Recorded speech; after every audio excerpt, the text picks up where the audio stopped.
So we've got the Forgery here. Symmetrical map, symmetrical, and it has, I'm not sure, the starting locations, I believe, North and South poles. Are towards the North and the South Pole. I thought as much. Indeed. So typically you tend to see players spawn for the 6 mechs and the 4 mechs. I think the spawn point just about reaches the edge of the 4. We do see a few pings going off. There's an orange saying, okay, we need to go and play for that area. And as we can actually see as we look around this planet, it's a really interesting one. I think it's really well made, and it's actually one that Andreas made, so that gives him, of course, an advantage in his team. But, having said that, looking around, it's got a lot of choke points between all of the rock formations. What do you think about those, Runcat? I will be interested to see which teams go for which of the outlying. I'm quite interested in the little island to the rear. I think that that's quite a strong defensive location there, but it requires you to commit to air, which might leave you disadvantaged on the mainland. Indeed. In the meantime, though, our players have spawned in. So, welcome everyone. We've got a 2v2 from the Team Duel tournament. We've got davidq and chrisj from Shull clan spawning on the North Pole in orange. They've gone bots and air first simultaneously, getting up their eco and following up with a second bot and second vehicle factory. Meanwhile, on the South Pole, we have Northern Walks, Wormeur and Nefael going bots and vehicles, following that up with air vehicles, and more vehicles. I'm joined by Runcat. Very good evening to you all. Now, I'm interested to see here the build orders going, as you can see, on the black team. If you have a look at what they've got queued up, they have got factory after factory after factory. Meanwhile, on the North Pole, the orange team going for a largely eco build to start with. Now, it looks to me, and particularly given how far forward those factories are encroaching towards the territory of the orange player, the black team go for a very aggressive rush-type strategy here. Now, on a map of this size, that might be a little bit problematic, and there are plenty of obstacles which will prevent a very effective bot rush strategy. Nonetheless, we see some docks on the way out already, on their way over to the orange base. We do indeed, and of course what we also see from the orange team are a few interceptors sort of scattered around, the hummingbirds there and a few fireflies as well, just to get vision over most of the map and see all these choke points, and a bumblebee coming in to follow that up. The docks are microed really impressively though, keeping those 5 alive. It's going to be interesting to see whether they can actually stay alive. That's going to be relying heavy micro, so would it be useful, do you reckon, to just let them die and save the micro and attention span for another location? Now see, if this were a 1v1, I'd say yes, but because we're in a 2v2, actually it's often worthwhile having one player controlling the micro and the other one can sit at the back and base build. And actually what we saw there, one player was obviously microing those docks, and meantime the orange team has come in with the raiding docks very effectively there, almost killing off 2 engineers, only managing to succeed with 1, but the defending player was able to see that off without any hesitation whatsoever. And what we also see over to the west is an expansion by the orange team there. They did ping it early on, so we did know that they had had this as their priority. They've got a singular bot fabricator there, and he's actually managed to pop up a Galata turret, which will defend against any bomber raids to try and take down that fabricator, meaning that to actually raid that expansion, they will need docks or vehicles to do so. We actually see some possibly going that way. But it's good eco in the meantime for the orange team. And those locations there on the extremities are very defensible. They've not a huge amount of resources there. There's plenty more to fight over in the middle. But having those really easily defendable locations means you've got a nice, steady, solid eco stream, which helps you to build up your armies faster. And you certainly will start needing those very soon as the players head to head. Indeed. Now, we do start to see the dichotomy of the early builds really showing itself there. We did see a few docks running headfirst into a bunch of ants, which of course in this sort of stage of the game is not what you want to do, and as a result orange team, as we have seen, have adapted their queues to be much more vehicle savvy, following out with some infernos and also some drifters there. So we're going for the amphibious tanks to go over lava. Now that's interesting because as I said, there's not a huge amount of amphibious terrain on this map, so I would imagine that they're going to try and go via the rear of the planet, via that defendable platform location. We have a little skirmish now at the doors of the orange base, enough ants there to see it off. I'm really pleased to be able to say, without any hint of irony whatsoever, those are indeed ants. My co-caster Marshall here last month successfully regained the title for the T1 tank from Skatis of Uber, and it was an absolute fantastic match. If you haven't seen it already, it's on the YouTubes. Go and look it up. It's fantastic. It was a great game. But crucially for this particular game, we see it at a glance though. If you just zoom out and at a glance, we can see that there's a lot more black on the map than there is orange. This is not great for orange because it means that they are sort of less expansive currently, although they do have a couple of locations, although fabricators are getting picked off. But it does imply that black has the map control advantage here. So it's going to be an uphill struggle. Black is certainly more spread out here, and they're trying to take certainly a terrain lead, but in terms of economy, there isn't a huge deal of difference between the two teams at this point.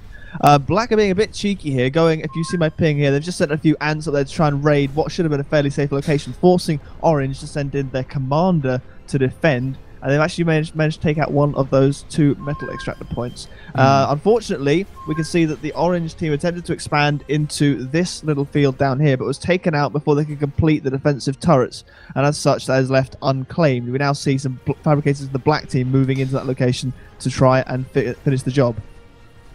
Indeed, we just saw on the screen there a little attack from Black trying to get into Orange, having to be defended. They did manage to take out a mechs, but it's all about this sort of constant harading and barraging your opponent. Yes, you don't necessarily want to overcommit too many forces because, of course, otherwise you're just throwing units away uselessly, but there is also the mind games of the whole, okay, we're constantly under attack at our doorstep.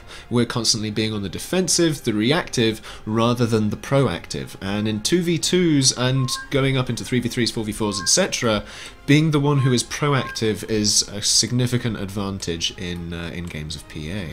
Now you'll note here on the westernmost expansion there from Orange, the Black team actually managed to sweep in there, kill off fabricators, kill off factories, and are now harassing those metal extractors. They've taken out a couple. They're now being successfully bombed to get them out of there, but only after a significant amount of damage. That set them back significantly in their expansion efforts. You were talking earlier, Marshall, about wasting units. Interesting to note, the Orange team have repeatedly been sending ants up against Infernos, and rather than microing them and keeping them away from that short-range and highly damaging weapon mounted to the front, they've been streaming them straight into the Inferno's flamethrower and wasting ant after ant after ant. And no matter how large an army you build, if you continue to throw away units in that manner, you will end up with some real problems. And Orange is doing it once more, sending more ants as close to the Infernos as they can get.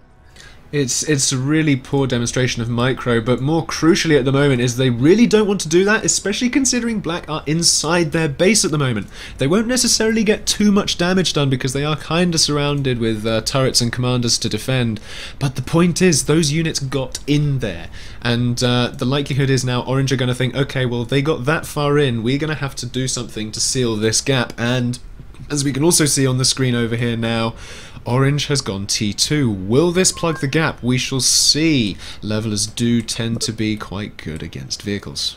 We're now starting to see, though, the terrain advantage, the map control advantage of Black paying off in terms of economy. They have now pulled significantly ahead in the metal income department, which means that even though they don't have currently any T2, although they have in fact just completed a Tier 2 vehicle factory of their own to rival that already started by the Orange team, they have now got a real problem as far as Orange are concerned.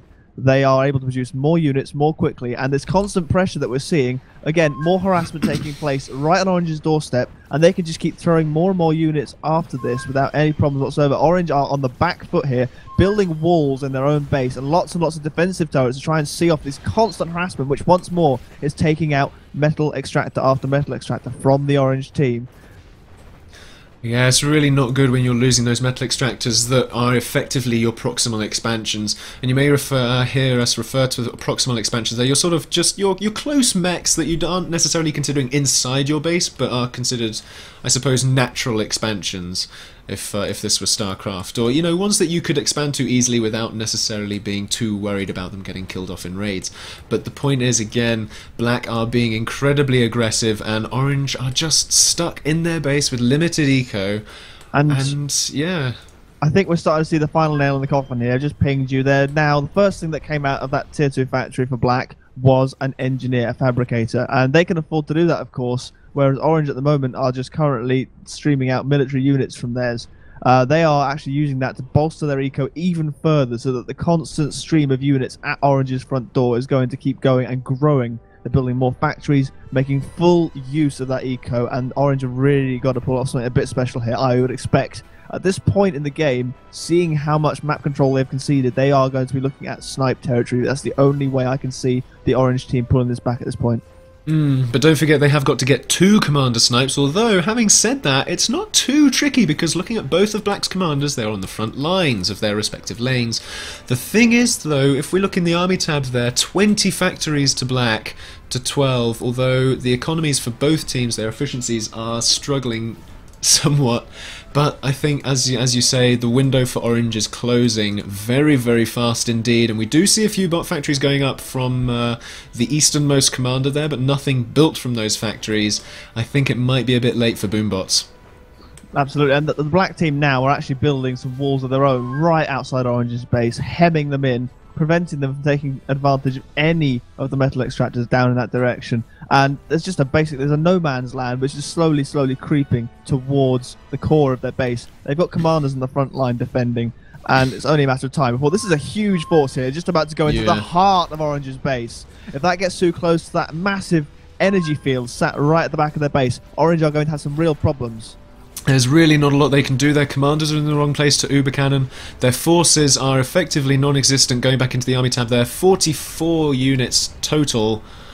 I mean, it's really not looking good for them, and a significant number are fabricators, and the power is just being chewed through. That's going to hurt a lot. That's going to completely cripple any chance they have. There are enough Infernos in there. Infernos are so damaging if you let them get close enough, and they're currently just sidling by, hugging the energy plants, but it's a hug of death. They're exploding, and this is really game over for Orange here. They have got nothing they can use to pull off a snipe, and at this point I would be expecting commanders to be deleted any moment.